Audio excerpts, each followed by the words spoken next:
बोलिए कन्हैया लाल की।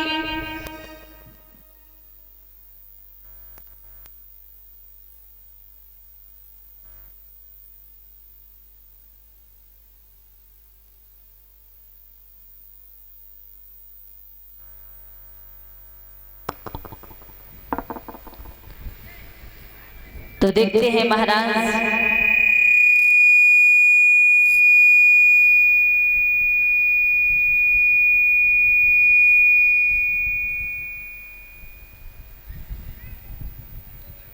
अभी प्रसंग चल रहा था कि चंद्रवंश में महाराज नहुष के याति हुए और याति के पुत्र युदु द्वारा ये यदुवंश प्रारंभ हुआ है। मथुरा नगरी में चंद्रवंश में एक आहुक नाम के राजा राज्य कर रहे थे, जिनके दो पुत्र हुए। एक महाराज उग्रसेन और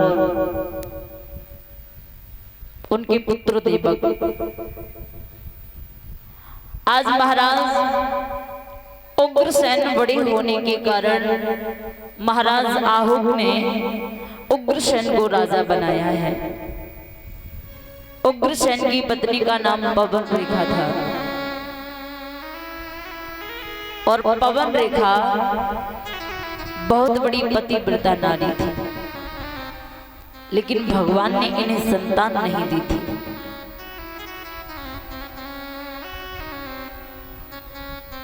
उदास बैठी हुई है महलों में। दासी ने पूछा है, महारानी आप किस बात से इतनी दुखी हैं?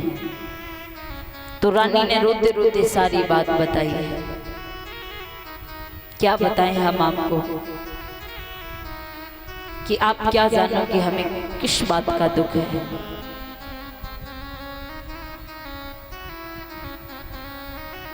अपने पति को दासी के द्वारा बुलवाया है। जब महाराज उग्रसेन आए हैं तो उग्रसेन ने पूछा, रानी क्या बात है जो आपने हमें दरबार से महलों में बुलाया? रानी पवन रेखा ने रोते रोते कहा है, महाराज क्या करेंगे, इन महलों में मन नहीं लगता है। लोग आपको निर्वंशी कहते हैं। महाराज उग्रसेन ने सुना है तो समझाते हुए कहा है कि आप चिंता ना करो, हमारे प्रभु हमारी पुकार अवश्य सुनेंगे। और यदि आपका मन इन महलों में नहीं लगता है तो बस आप ऐसा करो, दो चार सखियों को साथ में ले लो और कहीं घूमने चली जाओ। रानी पवन रेखा अपने सखियों के साथ में रथ में सवार होकर के जाती हैं टहलने को।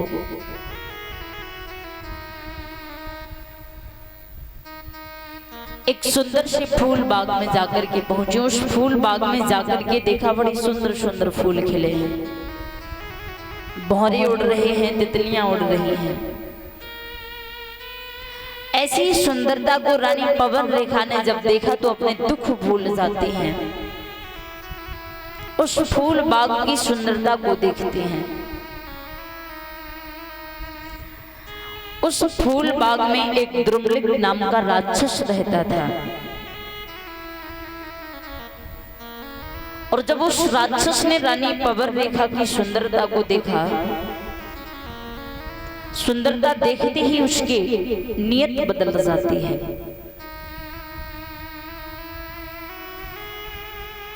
आज उसने आंधी तूफान भेजना प्रारंभ किया है।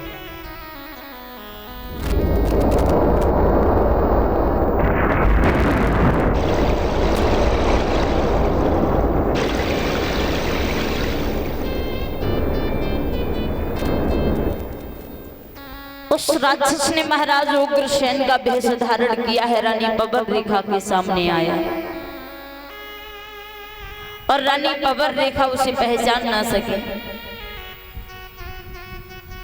उन्हें लगा कि महाराज उग्रसेन आ रहे हैं। पूछने लगी है महाराज अभी तो आप महलों में थे लेकिन अब आप बड़ी जल्दी हमारे पीछे पीछे चले आए। उस राक्षस ने कहा रानी जब आप महलों से चली आई तो हमारा मन उन महलों में नहीं लगा, हम भी आपके पीछे चले आए। लेकिन वो एक राक्षस था। यदि आप किसी भी भेष में किसी से यदि छल करते हैं, किसी के प्रति यदि गलत भावनाएं रखते हैं तो उसका भी फल मिलता है। आप अपने मन को समझा सकते हैं लेकिन आत्मा को सुकून नहीं मिल सकता। कहते हैं छल का फल छल ही होता है, फिर चाहे वो आज हो या कल। छल या कपट करोगे तो इसका फल आपको वैसा ही प्राप्त होगा।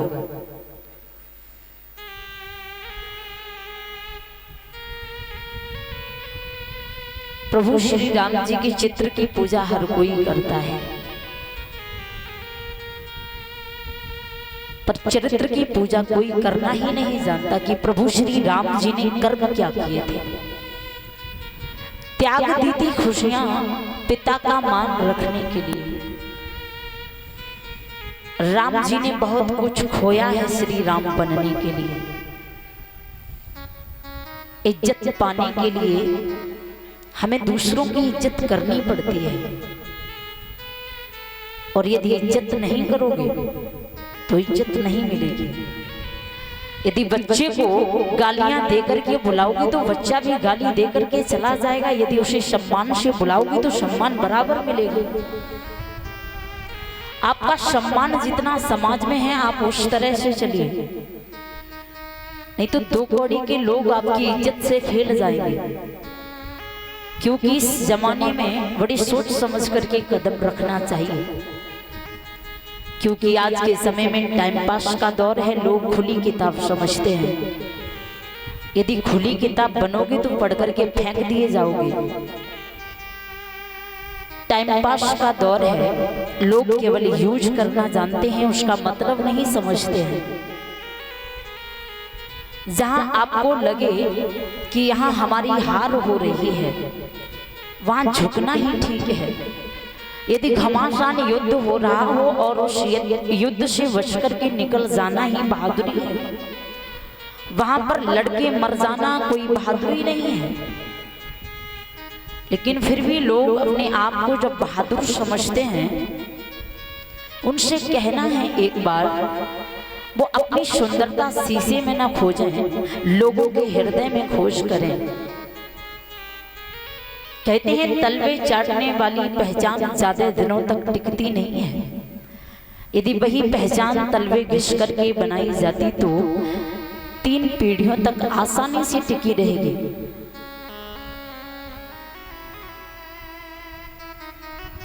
आप अपना जीवन चाहे जैसे भी व्यतीत कर सकते हो, लेकिन आने वाली जो पीढ़ियां हैं उनका यदि भविष्य मजबूत बनाना चाहते हो तो अपने आप को मजबूत बनाना पड़ेगा।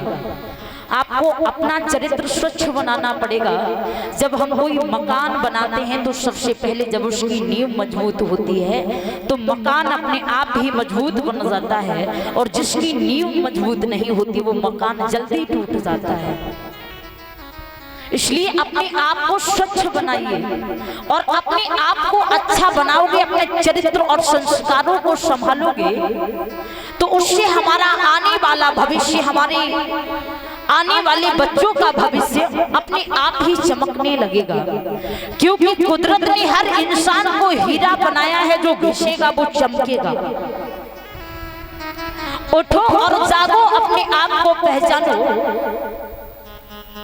अपनी नियत को सावधान रखो। सफलता किस्मत से नहीं मेहनत से मिलती है। कुछ लोग जब कामयाब हो जाते हैं तो किस्मत पर गर्व करते हैं कि ये हमारी किस्मत थी। किस्मत नहीं, मेहनत थी। और यदि किस्मत से मिला है तो इस जन्म में आपको किस्मत से मिलेगा, अगले जन्म में इसका हिसाब देना पड़ेगा। अगर पैसे को दिमाग में रखोगे तो हर काम में असफल हो जाओगे। वही पैसा यदि जेब के अंदर रहेगा तो सफलता मिलेगी। जो लोग पैसे के पीछे भागते हैं उन्हें पैसा इतनी जल्दी प्राप्त नहीं होता, क्योंकि वो पैसे के पीछे ही भागते रहते हैं, कामयाबी को छोड़ देते हैं। और जहां पर कामयाबी होगी वहां पैसा अपने आप आएगा। हमारी बहनाएं जो हैं, भाई बंधु जो हैं, पढ़ते लिखते हैं, अपने लक्ष्य पर गौर नहीं करते, अपनी बस फैशन पर गौर करते हैं, समय से खर्चा पानी मिलता रहे, दुनियादारी से फर्क नहीं रखते हैं, मतलब नहीं रखते हैं। वो लोग भटक जाते हैं अपनी मंजिल का रास्ता। यदि अपने आप से पूछोगे तो जीवन में कभी भटकोगे नहीं। यदि अपनी मंजिल का रास्ता किसी और से पूछोगे तो हमेशा भटकते रहोगे, कभी मंजिल को नहीं ढूंढ पाओगे। यदि मंजिल का रास्ता किसी से पूछना चाहते हो तो किसी समझदार व्यक्ति से पूछो, क्योंकि आज के समय में हर व्यक्ति मतलबी भरा पड़ा है, कोई समझदार नहीं है, कोई बुद्धिमान नहीं है। यदि बुद्धिमान बनता है तो बस पैसे की बात आती है, और यदि समझदार है तो समझदारी यदि वो दिखाएगा तो आपके भविष्य को बनाने के लिए वो अपना वक्त बर्बाद करेगा।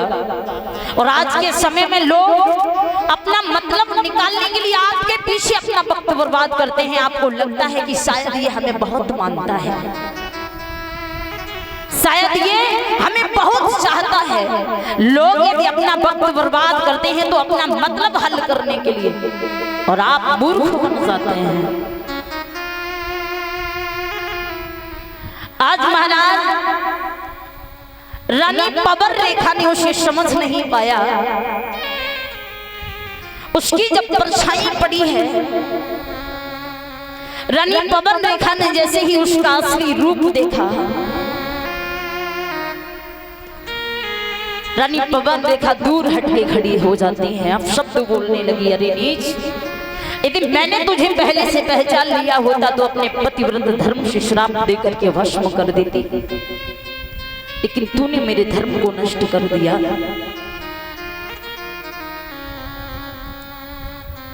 आज वो द्रुमलिंग राक्षस रानी पवन रेखा से कहने लगा है, रानी यदि हमने आपके साथ कुछ बुरा किया है तो कुछ हमने इसलिए ऐसा किया कि आपके कोई संतान नहीं थी, और हम चाहते हैं कि आपके गर्भ से जो हमारा अंश जन्म लेकर के आएगा उसे मारने वाला इस संसार में कोई नहीं होगा, जिसे मारने के लिए स्वयं प्रभु को अवतार लेना पड़ेगा। इतना शब्द कहने के बाद वो वहां से चला जाता है, और जब वो वहां से चला जाता है महाराज, रानी पवन रेखा उस फूल बाग में अपने घुटनों के बीच में सर को छिपा करके रो रही हैं। तब तक वहां पर सखियां आ जाती हैं। उन सखियों ने जैसे ही देखा, सखियां पूछने लगी, महारानी कैसा भेष बनाया है आपने, कैसा श्रृंगार सजाया है आपने, क्या इसी भांति इस वन में आई थी आप? जो सच था वो छिपा लिया। जवाब दिया, बहन जब आप चली गई हमें अकेला देख करके एक बंदर ने पछाड़ दिया, जिसके कारण हमारा सारा श्रृंगार बिगड़ गया। सखियों को साथ में लेकर के रथ में सवार होती है, जाकर के अपने घर पहुंची, महलों के बीच में समय व्यतीत कर रही है। वो सच्चाई अपने पति को भी नहीं बताई है। धीरे धीरे 9 मास बीतने के बाद रानी पवन रेखा ने उसी राक्षस को जन्म दिया है। जब उस राक्षस का जन्म हुआ तो रानी पवन रेखा दुनिया को छोड़ जाती है। माँ बड़ी किस्मत वालों को मिलती है, माता पिता बड़ी किस्मत वालों को मिलते हैं, इसलिए इनकी कद्र करना सीखो। जिनके पिता नहीं है वो पिता के प्यार के लिए तरसते हैं। जो रिश्तों की अहमियत को जानता है वो हर रिश्तों को निभाना जानता होगा।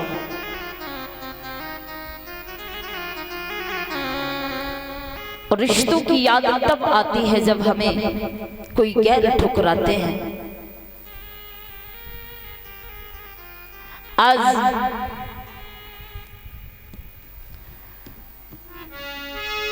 महाराज उग्रसेन बड़े दुखी होते हैं,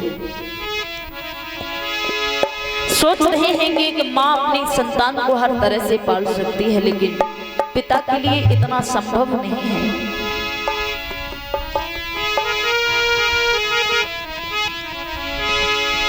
बड़ा